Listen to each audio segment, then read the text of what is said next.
जीवन साथी यानी जीवन भर साथ निभाने वाला।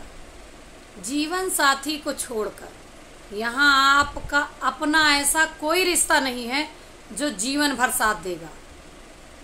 बहन भाई ये तो दूर हो जाएंगे, माँ बाप एक समय आएगा स्वर्ग सिधार जाएंगे, बेटा बहू की अमानत हो जाएगा, बेटी दामाद की अमानत हो जाएगी। केवल एक जीवन साथी है जो उम्र भर आपका साथ निभाएगा।